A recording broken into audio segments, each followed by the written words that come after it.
सभी को पता है। प्रैक्टिस सेट नंबर 13 आपके सामने यहाँ पर शो हो रहा है। फर्स्ट क्वेश्चन आपके सामने है, तो बताएंगे क्या बनेगा फर्स्ट क्वेश्चन का राइट आंसर। एसएससी जीडी के एग्जाम को ध्यान में रखते हुए जो पिछली बार क्वेश्चन पूछे गए हैं, जो आए हुए क्वेश्चन हैं, वो क्वेश्चन यहाँ पर हमने लिए हैं, ठीक है ना। तो चलिए फर्स्ट क्वेश्चन आपके सामने है, पेन और पेपर लेके आप सभी लोग बैठ जाइए और क्वेश्चन का आंसर करना जो है स्टार्ट करिए, ठीक है। और जो लोग अभी बाद में हमारे साथ जुड़े हैं, तो एक बार फिर से सीरीज का नाम है, जैसा कि आपने टाइटल में देख पा रहे होंगे, सीरीज का जो हमने नाम रखा है आप सभी के लिए, और वो नाम है दिल से दिमाग तक सीरीज, ठीक है। क्वेश्चनों को बिल्कुल दिल के रास्ते से दिमाग तक पहुंचाना है, जिससे कि एग्जाम में आप लोग बेहतर रिजल्ट दे पाए। तो फर्स्ट क्वेश्चन आपके सामने है, बताएंगे एक बार क्या बनेगा राइट आंसर। क्वेश्चन में लिखा हुआ है कि निम्नलिखित प्रश्न में एक शब्द देकर उसके आगे 4 और शब्द दिए गए हैं, उनमें से उस शब्द को पहचानिए जो अक्षरों से नहीं बनाया जा सकता है। क्या दोस्तों, जो अक्षरों से नहीं बनाया जा सकता है वो हमें यहाँ पर आंसर करना है कि कौन सा शब्द जो है वो नहीं बनाया जा सकता है, ठीक है ना। तो क्या लिखा हुआ है, शब्द है हमारा मेंसुरेशन। मेंसुरेशन जो हमारा है वो शब्द है। तो आइए फर्स्ट ऑप्शन को देखते हैं, क्या फर्स्ट ऑप्शन हमारा बन जाएगा। तो फर्स्ट ऑप्शन में देखो इस टॉपिक का मतलब क्या होता है, अगर किसी को पता है तो ठीक है, किसी का अगर फर्स्ट टाइम हो रहा है तो एक बार थोड़ा सा इसका जो वो है कॉन्सेप्ट है उसको सुन लीजिए। कॉन्सेप्ट क्या होता है इस क्वेश्चन में, कि जैसे ये हमारा ऑप्शन फर्स्ट दिया गया, क्या दिया गया फर्स्ट ऑप्शन, तो क्या करना होता है, जो लेटर हमें यहाँ पर दिखाई दे रहे हैं, जो अल्फाबेट्स हमें यहाँ पर दिखाई दे रहे हैं, उन्हीं अल्फाबेट से मिलाकर कौन सा इनमें से शब्द नहीं बनाया जा सकता है, क्योंकि हमसे नहीं का पूछा गया। कभी कभी ये पूछा जाएगा कौन सा शब्द बनाया जा सकता है, और कभी कभी ये पूछा जाएगा कौन सा शब्द नहीं बनाया जा सकता है, ठीक है ना। तो फिलहाल यहाँ पर नहीं वाला हमसे पूछा गया है, तो इसका मतलब है कोई 3 ऑप्शन जो है वो हमारे बन रहे होंगे और एक ऑप्शन हमारा जो है वो नहीं बन रहा होगा, ठीक है।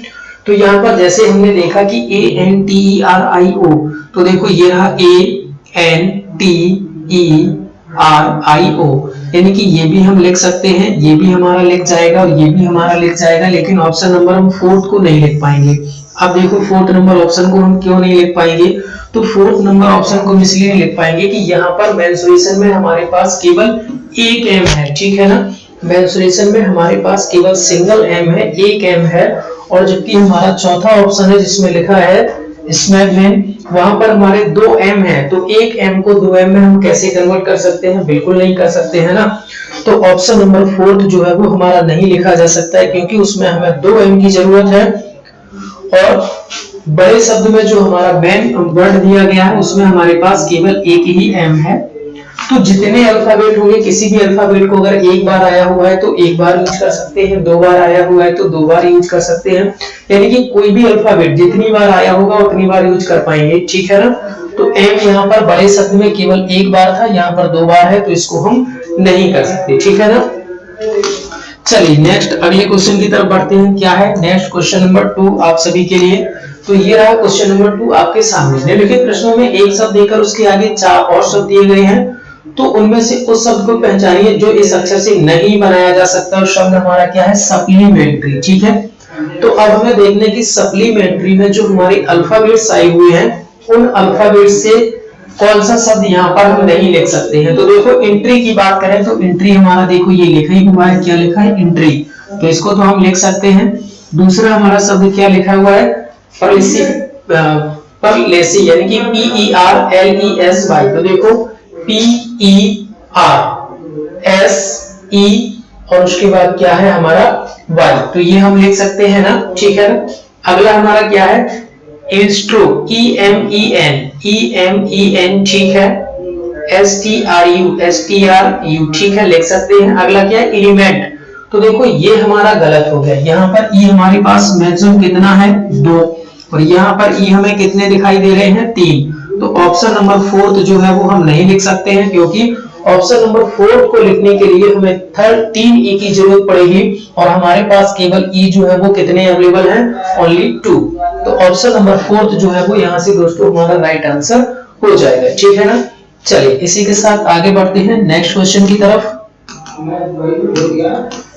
क्या है क्वेश्चन नंबर 3 को देखो, तो ये रहा क्वेश्चन नंबर 3। क्या लिखा हुआ है, नीचे दिए गए विकल्पों में से विषम शब्द, ऑड वन आउट, कितना इंपॉर्टेंट टाइप है ऑड वन आउट, सभी में एग्जाम में आपसे पूछा जाता है। तो ये हमारा ऑड वन आउट है। तो बताइए क्या बनेगा इसमें हमारा, कौन सा अलग है अन्य 4 से। तो देखो क्या बनेगा, एक बार बताएगा कोई आंसर हमें। और तैयारी हमें इस फोकस से करनी है, जैसे इस समय काफी चीजें वायरल हो रही है कि इस समय कौन सा हमारा सीजन चल रहा है, शादी का सीजन चल रहा है ना।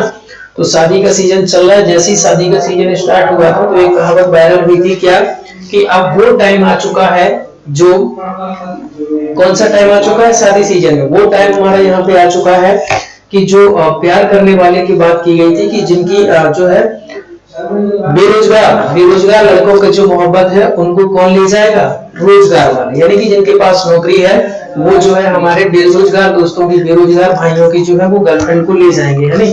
तो इसी को रील्स की भाषा में बोला गया था क्या, आप सभी ने सुना ही होगा, है ना, कि वो टाइम हमारा चल रहा है कि बेरोजगार की गर्लफ्रेंडों को रोजगार वाले जो है उड़ा के ले जाएंगे, उठा के ले जाएंगे, ऐसा कुछ है ना। तो वो हमें काम नहीं करना है, फिर हमें क्या करना है भैया, तैयारी करो, नेक्स्ट जब शादी का सीजन आए तो आप भी किसी की को ले आए, है ना। तो ये है, चलिए तो क्या लिखा है क्वेश्चन में कि कौन सा ऑड वन आउट में यहाँ पे निकालना है, तो ए बी वाई जेड। तो क्या है देखो, ए और जेड आपस में अपोजिट है, बी और वाई आपस में अपोजिट है, डी और डब्ल्यू आपस में अपोजिट है, ई और बी आपस में अपोजिट है, एफ और टी आपस में अपोजिट है, जी और टी आपस में अपोजिट, यानी कि अपोजिट लेटर लिखे हुए हैं। कोडिंग कोडिंग का कॉन्सेप्ट यहाँ पर यूज हुआ है कि अपोजिट लेटर यहाँ पर लिखे गए हैं। कौन सी लेटर लिखे गए दोस्तों, अपोजिट लेटर, है ना। जबकि ऑप्शन नंबर डी में ऐसा नहीं है, कोई किसी का अपोजिट नहीं है, तो हमारा आंसर क्या बन जाएगा, ऑप्शन नंबर डी बन जाएगा, ठीक है ना। क्या बन जाएगा हमारा ऑप्शन नंबर डी हमारा जो है वो करेक्ट आंसर यहाँ से हो जाएगा। तो ताबड़तोड़ तरीके से तैयारी करिए और इस बार एसएससी जीडी में सिलेक्शन लीजिए, और अगली बार सर्दियों के सीजन में आप भी किसी बेरोजगार की मोहब्बत को उठा के लेके आ सकते हैं, ठीक है ना। पता ही है आजकल इस तरीके का माहौल चल रहा है, तो भाई माहौल में ढल जाइए और अपनी तैयारी को, अपने सेल्फ मोटिवेट रहिए, अपनी तैयारी को बेहतर करिए। अच्छा मौका है एक जॉब लेने का, और उसके बाद एक सरकारी जॉब मिलने के बाद क्या होता है सभी को पता है, उसके लिए बोलने की जरूरत नहीं है, है ना। एक बार सभी लोग सेशन को लाइक कर दीजिए जो लोग भी देख रहे हैं। चलिए क्या लिखा हुआ है कि निम्नलिखित प्रश्न में नीचे दिए गए विकल्पों में से संबंधित शब्द अक्षरों की संख्या को चुनिए। क्या लिखा है, तो आइए देखते हैं क्या किसको चुनने की बात की जा रही है। तो देखेंगे डी का अपोजिट ही डब्ल्यू होता है और एफ का अपोजिट ही हमारा क्या होता है। देखो एसएससी इस तरीके के बहुत क्वेश्चन पूछता है, जैसा कि ये। अब उसमें क्या होता है, कुछ लोग तो इजीली इसके लॉजिक को फाइंड आउट कर लेते हैं और कुछ लोग नहीं पकड़ पाते हैं तो गलत भी कर लेते हैं ना। तो यहाँ पर क्या दिख रहा है कि फर्स्ट वाले का अपोजिट लास्ट में लिखा गया है, तो जी का अपोजिट कहाँ लिखा जाएगा, लास्ट में। तो लास्ट में तो हो गया टी, और एफ का अपोजिट यू है, यानी कि आई का अपोजिट क्या होगा, आर। तो हमारा जो आंसर बनेगा दोस्तों क्या बनेगा, आर और टी, आर और टी, यानी कि दो ऑप्शन में हमने सेम सेम दिया है। और जब भी हमारे पास दो सेम ऑप्शन होते हैं तो हमारा आंसर कौन सा बनता है, ऑप्शन पहले जो दिया गया है, ठीक है ना। जो ऑप्शन हमें पहले दिख रहा है वो हमारा आंसर बनेगा जब सेम सेम ऑप्शन आपको देखने को मिले, तब की बात कर रहा हूं, ठीक है ना। चलिए इसी के साथ आगे बढ़ते हैं, मिलवाते हैं आपको नेक्स्ट क्वेश्चन से। क्या है हमारा नेक्स्ट क्वेश्चन, तो आइए देखते हैं। Next question number 5। तो ये रहा क्वेश्चन नंबर 5। फिर से लिखा है कि हाँ, ये देखो बहुत ही एकदम डबल स्टार क्वेश्चन है। देखते हैं कौन कौन इसका आंसर करता है। तो एक बार भैया कमेंट के लिए तैयार हो जाओ सभी लोग, बीच बीच में कमेंट भी कर दिया करो। साथ में जो नए लोग जुड़ते हैं थोड़ा हमारा भी मोटिवेशन बढ़ा के रखो, चैनल को सब्सक्राइब कर लो, है ना, और वीडियो को लाइक शेयर कर दो जिससे कि मैक्सिमम लोग हमारे साथ जुड़ सके और आपकी जो कमेंट बॉक्स फैमिली है वो भी बढ़ जाए, जिससे कि कमेंट आएंगे तो आप लोग भी मोटिवेट रहेंगे और सब लोग आंसर करने की कोशिश करेंगे कि कौन पहले करता है ना। तो ये सारा काम बीच बीच में करते रहा करिए, ठीक है ना। चलिए तो क्या लिखा हुआ है इस क्वेश्चन में देखते हैं। अच्छा कोई बताएगा इसका राइट आंसर क्या है। बहुत ही शानदार बेहतरीन क्वेश्चन है, 2 से 3 बार एग्जाम का पूछा हुआ क्वेश्चन है। और यहाँ पर मैं एक बार फिर से क्लियर कर दूं, यहाँ पर हमने सारे वही क्वेश्चन लिए हैं जो कहीं ना कहीं एग्जाम में एक से अधिक बार एग्जाम में पूछे जा चुके हैं, ठीक है ना। तो क्या बनेगा इसका लॉजिक, लिखा है कि 45:81, 65 तो आगे बता रहे, 67 तो आगे बता रहे। देखो क्या शानदार यहाँ पर लॉजिक है। देखो 5 और 4 को आपस में क्या कर दिया गया दोस्तों, प्लस कर दिया गया। जैसे हमने इसको प्लस कर दिया तो क्या हो गया 9, और 9 का ही ये स्क्वायर लिखा हुआ है। क्या लिखा हुआ है, 9 का स्क्वायर, ठीक है ना। अच्छा 6 और 7 को प्लस करेंगे तो 6 प्लस 7 कितना हो जाएगा 13, और 13 का स्क्वायर कर देंगे तो कितना हो जाएगा 169। 13 का स्क्वायर कितना होता है 169। कितना है दोस्तों 169 होता है। तो बिल्कुल ऑप्शन नंबर डी जो है वो हमारा करेक्ट आंसर यहाँ से रहने वाला है, ठीक है ना। चलिए जो लोग हमारे साथ बाद में जुड़े हुए हैं तो ये सीरीज का नाम है, सीरीज को आप बाद में भी देख सकते हैं। केवल और केवल आपको सर्च करना है, चाहे यूट्यूब पे सर्च करें या गूगल पे सर्च करें, कहीं भी आप सर्च करें, केवल आपको सर्च करना होगा दिल से दिमाग तक बाय गोविंद सर, और आपको सारे वीडियो एक साथ मिल जाएंगे। जो हमने सीरीज स्टार्ट की वो सारी सीरीज आपके सामने ओपन हो जाएगी, तो कभी भी आप हमारे साथ जुड़ सकते हैं, ठीक है ना। चलिए तो क्या सर्च करना होगा आपको दिल से दिमाग तक बाय गोविंद सर, ठीक है ना। और इसका हैशटैग हमने क्या बना रखा है, तो हैशटैग बना रखा है हैशटैग D2T। D2T मतलब आप समझ ही गए होंगे, ठीक है ना। चलिए तो नेक्स्ट क्वेश्चन अगला लिखा हुआ है आपके सामने, तो बिना देरी किए हुए नेक्स्ट क्वेश्चन का आंसर करेंगे। BC ratio F D ratio question mark, ठीक है ना। क्या बनेगा तो बताएंगे। देखो B और C की बात करें तो B होता है हमारा 2 और C होता है हमारा 3। दोनों का हमने मल्टीपल किया तो कितना हो गया 6, और 6 पर ही होता है कौन F। देखो कितना बेहतरीन लॉजिक है ना, कितना शानदार लॉजिक यहाँ पर बनाया हुआ है। तो D हमारा कितना होता है 4 और E हमारा कितना होता है 5, तो कितना हो गया 20, और 20 पर लेटर कौन सा होता है, तो आप सभी को हमने याद करा रखा है कि 20 पर लेटर कौन होता है, 20 पर हमारा लेटर होता है T। तो आंसर क्या हो जाएगा प्यारे दोस्तों, T हमारा जो है राइट आंसर हो जाएगा। हमारे प्यारे दोस्तों कह सकते हैं, या फिर हमारे आगे आने वाले समय के जवान, है ना, आगे आने वाले समय के जवान हमारे। तो क्या हो जाएगा इसका right answer option number A यानी कि टी, ठीक है। चलिए नेक्स्ट क्वेश्चन की तरफ आते हैं। क्वेश्चन नंबर 7 क्या है, क्वेश्चन नंबर 7 तो आइए देखते हैं। ये है लिखा हुआ दिए गए विकल्पों में विषम शब्द को चुनिए। क्या बोला गया हमसे, विषम शब्द की बात की जा रही है कि विषम शब्द को यहाँ पर हमें सेलेक्ट करना है। तो कर लीजिए, देखते हैं कितने लोग कर पाते हैं। तो बताएंगे भैया एक बार हमारे देश के जवानों, भविष्य के फ्यूचर के जवानों, है ना। तो बिल्कुल इसी तरीके से तैयारी करनी, इस बार बिल्कुल हर हाल में एसएससी को छोड़ना नहीं है, ठीक है ना। तो क्या लिखा है 31, 41, 61 और 51 कौन सा इसमें से ऑड वन आउट में निकालना है, कौन सा इनमें से ऑड है, कौन सा इनमें से भिन्न है, अलग है, विषम है, वो हमें बताना है। तो देखो 31 जो है वो हमारा प्राइम नंबर है, यानी किसी से भी डिविजिबल नहीं है, 41 भी नहीं है, 61 भी नहीं है। तो हमारा जो आंसर बनेगा वो क्या बनेगा, ऑप्शन नंबर डी बनेगा। क्यों, 51 जो है वो हमारा डिविजिबल है, 3 से भी डिवाइड हो जाएगा, 17 से भी डिवाइड हो जाएगा, है ना। बाकी हमारा 31, 41, 61 किसी से भी डिवाइड नहीं होगा, तो इसलिए हमारा ऑड वन आउट में निकल के आया ऑप्शन नंबर कौन सा, तो ऑप्शन नंबर डी जो है वो हमारा करेक्ट आंसर यहाँ से हो जाएगा साथियों, है ना। तो क्या बना आंसर, ऑप्शन नंबर डी। चलिए इसी के साथ आगे बढ़ते हैं नेक्स्ट क्वेश्चन की तरफ। तो जो लोग भी बाद में जुड़े हैं एक बार सभी लोग चैनल को सब्सक्राइब भी कर लीजिए प्लीज, और साथ ही वीडियो को लाइक कर दीजिए, सेशन को शेयर कर दीजिए। क्या लिखा है, विषम संख्या को ज्ञात करें। ये लो कितनी बार एग्जाम में क्वेश्चन पूछा गया, अगर फर्स्ट टाइम कोई एग्जाम दे रहा होगा तो ठीक है, अगर पहले कोई एग्जाम दे चुका है तो ऐसा सिंगल पर्सन नहीं होगा जिसको ये क्वेश्चन एग्जाम में मिला ना हो। क्या लिखा है, speed post, letter, money order और एसएमएस, ठीक है ना।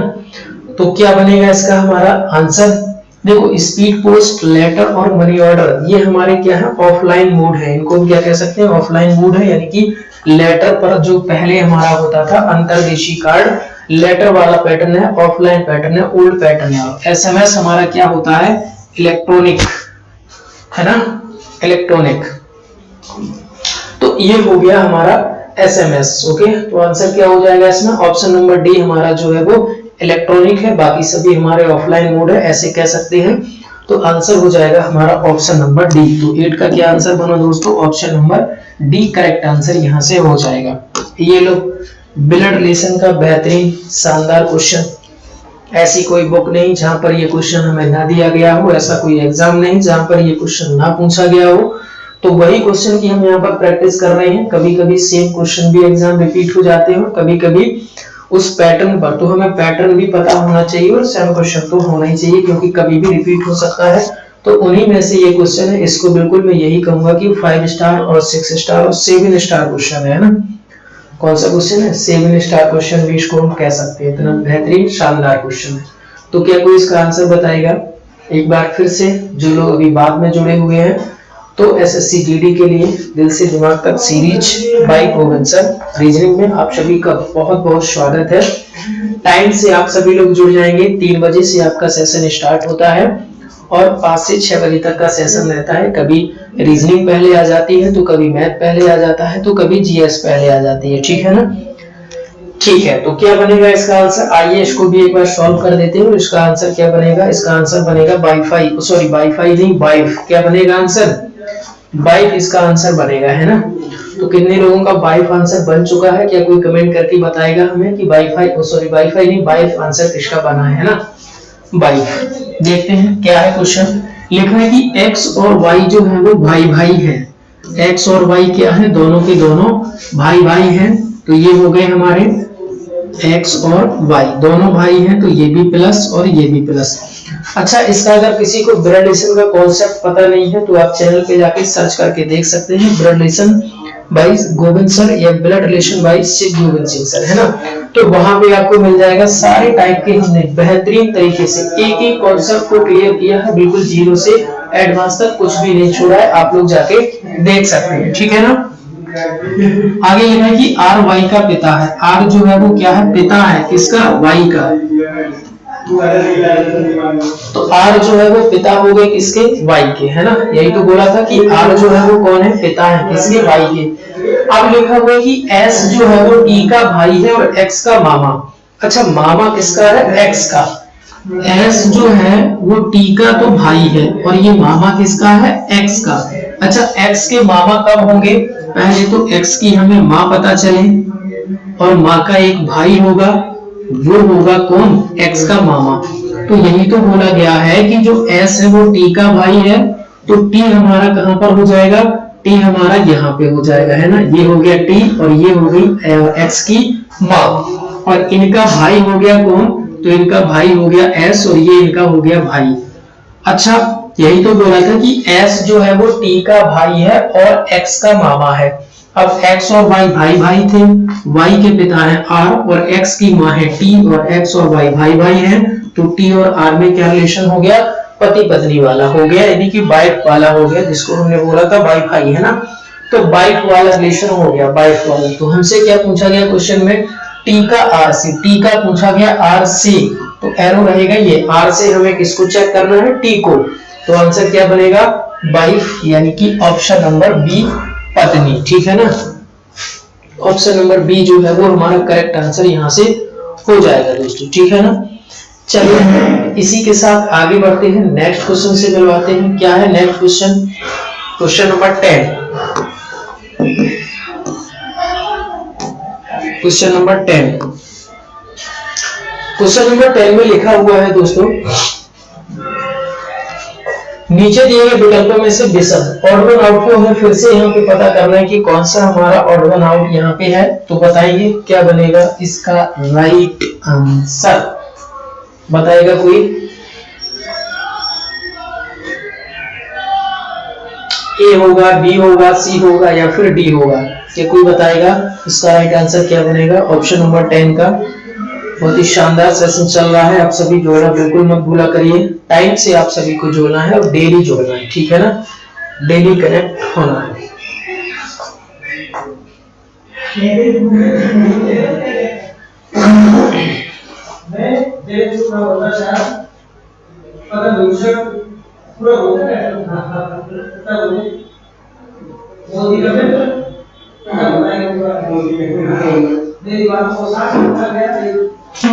तो इसमें हमारा आंसर हो जाएगा ऑप्शन नंबर ए। अब आप सभी कहेंगे कि ऑप्शन नंबर ए कैसे? तो देखो, ये भी हमारा 3 से डिविजिबल है, ये भी हमारा 3 से डिविजिबल है या नहीं? चेक कर लेना। 3 से डिविजिबल हमारा ये भी है और 3 से डिविजिबल हमारा ये भी है। तो हमारा आंसर क्या हो गया यहाँ से? ऑप्शन नंबर ए जो है वो हमारा करेक्ट आंसर हो जाएगा, क्योंकि बाकी के तीनों ऑप्शन हमारे 3 से कट रहे हैं। ऑप्शन ए जो है वो हमारा 3 से डिविजिबल नहीं है, 3 से नहीं कट रहा है, तो ऑप्शन नंबर ए जो है वो हमारा करेक्ट आंसर यहाँ से हो जाएगा साथियों, है ना। चलिए इसी के साथ नेक्स्ट क्वेश्चन की तरफ बढ़ते हैं। क्या है नेक्स्ट क्वेश्चन, तो आइए मिलवाते हैं नेक्स्ट क्वेश्चन से। तो ये है हमारा फिर से नेक्स्ट क्वेश्चन में ब्लड रिलेशन का मिला है। तो आइए देखते हैं, इसको भी सॉल्व करते हैं, क्या बनेगा हमारा राइट आंसर इस क्वेश्चन का। तो लिखा है सीमा जगदीश की बहू है, विष्णु की भाभी है। सीमा जो है जगदीश की बहू है और विष्णु की भाभी है। विष्णु की भाभी है कौन, सीमा। तो आइए फिगर को कंप्लीट करते हैं। विष्णु, विष्णु की कौन है, विष्णु की भाभी है कौन, सीमा। तो विष्णु के ये भाई हो गए और उनकी वाइफ हो गई ये कौन, सीमा। तो ये इनकी भाभी हो गई। अच्छा, अर्जुन जगदीश का पुत्र है, जगदीश का एक पुत्र है। अच्छा, बहू से मतलब आप क्या समझते हो, उसकी वाइफ नहीं, बहू किसमें काउंट होती है। जैसे कि आप पता करना चाहें कि आपकी बहू कौन है, तो आपकी बहू कौन होगी, आपका जो बेटा है उसकी पत्नी। आपकी जो बेटा है, आपका जो बेटा है उसकी जो वाइफ होगी वो आपकी बहू कहलाएंगी। तो वही तो हमसे बोला गया था कि सीमा जो है वो जगदीश की बहू है, विष्णु की भाभी है। तो विष्णु की भाभी होगी कौन, सीमा। अच्छा, अर्जुन जो है वो जगदीश का पुत्र है, तो यहाँ पर हो जाएगा दोस्तों कौन हो जाएगा, अर्जुन। ये हो गए अर्जुन, और अर्जुन किसका पुत्र है, तो आपको सभी को पता है कि अर्जुन जो है वो किसका पुत्र है, जगदीश का पुत्र है। तो ये कौन हो गए, जगदीश हो गए, ठीक है ना, जगदीश हो गए। अब उसके बाद लिखा है कि और विष्णु का अकेला भाई है, विष्णु का अकेला भाई है कौन, अर्जुन। तो बिल्कुल अकेला है, ठीक है। सीमा और अर्जुन के बीच क्या रिश्ता है, तो सीमा और अर्जुन के बीच रिश्ता है जो हस्बैंड वाइफ है, यानी कि पत्नी। कौन है वो, उनकी पत्नी है, सीमा और अर्जुन के बीच। तो सीमा और अर्जुन के बीच का जो रिलेशन है वो हस्बैंड वाइफ का है, ठीक है ना दोस्तों। क्या है, हस्बैंड और वाइफ का इनके बीच का रिलेशन है। आंसर हो जाएगा पत्नी, ठीक है। नेक्स्ट अगले क्वेश्चन की तरफ चलते हैं। क्या है क्वेश्चन नंबर 12। तो 12 में लिखना है, यदि ए का अर्थ है योग करना, सी का अर्थ है गुणा करना, एफ का अर्थ है घटाना और बी का अर्थ है भाग देना। बोर्ड मास का क्वेश्चन है। तो देखिए बिल्कुल मिक्स क्वेश्चन यहाँ पर हमने आप सभी के लिए है कि कोई भी टॉपिक किसी भी तरीके का क्वेश्चन आपसे छूटे ना, है ना। एग्जाम में कोई भी किसी भी तरीके का क्वेश्चन आपसे छूटे ना, ये आप इस तरीके से तैयारी कर लेंगे। तो क्या लिखा है, ए का अर्थ है योग करना, ठीक है ना। तो 3 + 8। अगला लेटर क्या है, बी। बी का अर्थ क्या है, तो लिखा है बी का अर्थ है भाग देना। तो भाग देना है किससे, 2 से। फिर उसके बाद है सी। सी का अर्थ है गुणा करना, तो हमने गुणा कर दिया किससे, 4 से। उसके बाद क्या लिखा है, एफ। एफ का अर्थ क्या दिया गया, एफ का अर्थ घटाना, तो हमने घटा दिया किससे, 9 से। अच्छा, बोर्ड मास का आप सभी को पैटर्न पता है। बोर्ड मास में सबसे पहले हम लोग क्या सॉल्व करते हैं, डिवाइड। डिवाइड से भी पहले हमारा कुछ होता है, क्या होता है, डिवाइड से पहले होता है हमारा जैसे पूरा होता है बोर्ड मास। तो बोर्ड मास में बी का मतलब ब्रैकेट, ओ का मतलब ऑफ यानी कि का, उसके बाद डी यानी कि डिवाइड, फिर मल्टीपल, उसके बाद हमारा क्या होता है ऐड, उसके बाद सबसे लास्ट में क्या होता है सब्सट्रैक्ट यानी कि माइनस। तो सबसे पहले डिवाइड वाले पार्ट को सॉल्व करेंगे तो क्या निकल के आएगा, 3 + 4 × 4 - 9। उसके बाद क्या होगा, इंटू होगा, तो क्या हो जाएगा 3 + 16 - 9। उसके बाद क्या होगा ऐड, तो कितना हो गया 19 - 9। अब क्या होगा, बचा हुआ कितना बचेगा हमारा दोस्तों, यहां से निकल के आएगा 10, और यही हो गया हमारा राइट आंसर हो गया, ठीक है ना। राइट आंसर हो गया 10, यानी कि ऑप्शन नंबर डी जो है वो हमारा करेक्ट आंसर यहाँ से दोस्तों बन जाएगा, ठीक है ना। क्या बनेगा correct answer, option number D हमारा जो है वो करेक्ट आंसर यहाँ से हो जाएगा, ठीक है ना। चलिए अगले क्वेश्चन की तरफ बढ़ते हैं। नेक्स्ट क्वेश्चन से मिलवाते हैं धमाकेदार क्वेश्चन। क्या है, तो ये देखो लिखा हुआ एन पुत्र है एम का, एल पुत्री है ए की, ई बुआ है डी की और एच पुत्र है ई का। तो एच क्या लगेगा एन का, एच जो है वो क्या लगेगा एन का, ये हमें बताना है। तो बहुत ही शानदार क्वेश्चन है, बताएंगे एक बार जल्दी से क्या बनेगा इसका करेक्ट आंसर। दोस्तों लिखा है कि एन पुत्र है एम का, क्या लिखा हुआ है दोस्तों कि एन जो है वो पुत्र है किसका, एम का। तो एन पुत्र हो गया यानी कि प्लस किसका पुत्र है, एम का। ओके, क्या लिखा है, एल पुत्री है ए की, एन पुत्र है एम का, एल पुत्री है ए की, ई बुआ है डी की और H पुत्र है E का। H जो है पुत्र है किसका? E का है। अच्छा ठीक है, देखो क्या है, N पुत्र है M का, ओके, L पुत्री है A की, ठीक है, E बुआ है D की, और H पुत्र है E का, L पुत्री है A की, E बुआ है D की, H पुत्र है E का, तो H क्या लगेगा? N का। दोस्तों एक बार क्वेश्चन को देखो, N पुत्र है M का, ठीक है, L पुत्री है A की, L जो है वो पुत्री है किसकी? A की, E जो है वो बुआ है किसकी?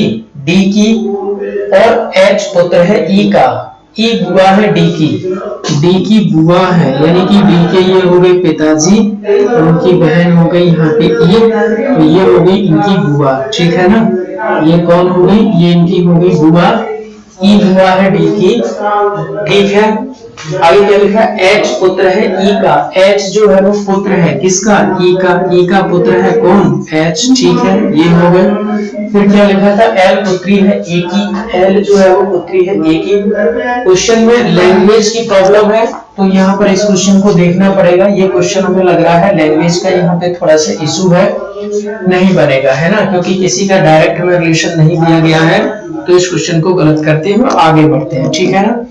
क्वेश्चन नंबर 14 क्या है? तो ये देखो, M और N भाई है, क्या लिखा हुआ है कि M और N जो है वो क्या है? भाई है, तो ये हो गए M और ये हो गए N, दोनों क्या हो गए? ये भाई हो गए, ओके। L और K बहनें हैं, M का पुत्र K का भाई है, M का एक पुत्र है, तो ये हो गया M का पुत्र, ये किसका भाई है? तो K का ये भाई है।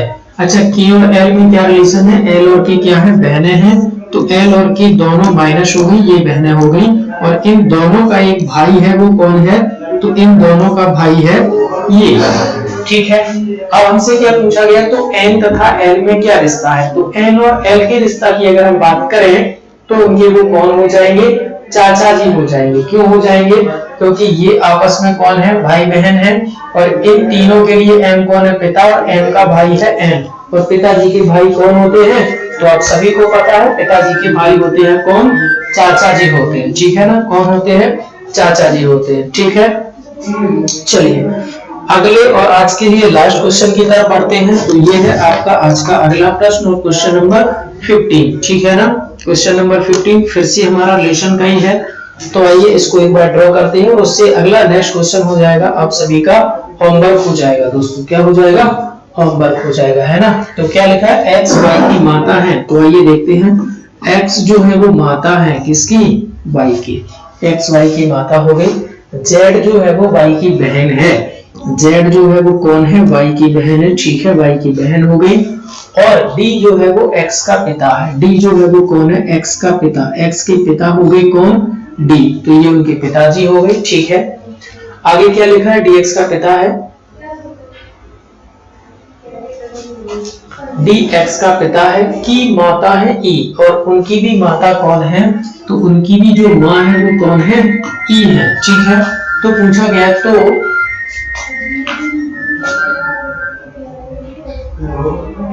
DX का पिता है, की माता है E, D। फिर लिखा है कि Z का D से क्या रिलेशन है? Z का पूछा गया है D से, तो पिताजी के पिताजी यानी कि कौन हो गए? दादाजी हो गए, कौन हो गए? दादा हो गए, और दादा। फिगर एक बार दोबारा से देखते हैं क्या लिखा हुआ है इसमें। लिखा है कि X Y की माता है, X जो है वो माता है किसकी? Y की। फिर लिखा है Z Y की बहन है, Z जो है वो कौन है? Y की बहन है, तो Y की बहन हो गई कौन? Z हो गई। फिर लिखा है कि D जो है वो X का पिता है, X के पिताजी हो गए कौन? D, ठीक है। फिर आगे लिखा है की माता है, X के पिता है D, की माता है E, माता कौन है? E, की माता है E, ठीक है। तो D और E में हमारा ये रिलेशन हो जाएगा मे बी। उसके बाद अब हमसे क्या बोला गया है कि Z का D से, तो ये इनके कौन है?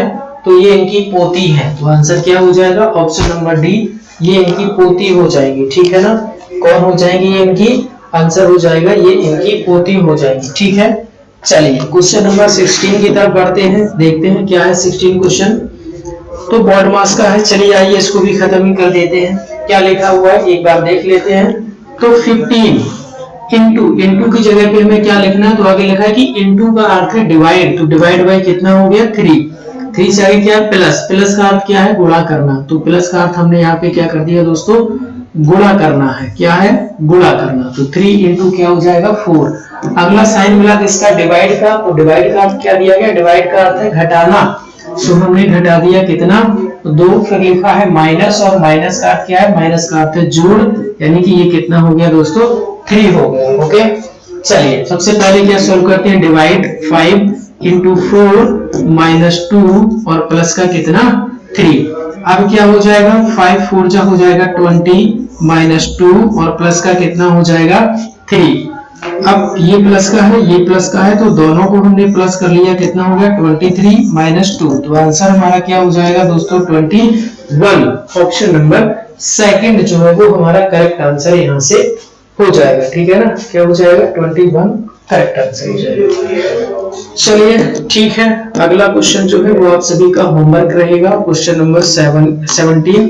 तो ये आप सभी का क्या है दोस्तों, ये आप सभी के लिए होमवर्क है ना, क्या है ये आप सभी के लिए होमवर्क है, तो आप इसका आंसर कमेंट बॉक्स में करेंगे। चलिए ठीक है, तो आज की सेशन में इतना ही, मिलते हैं फिर से नेक्स्ट सेशन में और अपनी सीरीज में, इसका नाम है #D2D यानी दिल से दिमाग तक बाय गोविंद सर। चलिए ठीक है, आज के सेशन में आप सभी का जुड़ने के लिए बहुत बहुत धन्यवाद।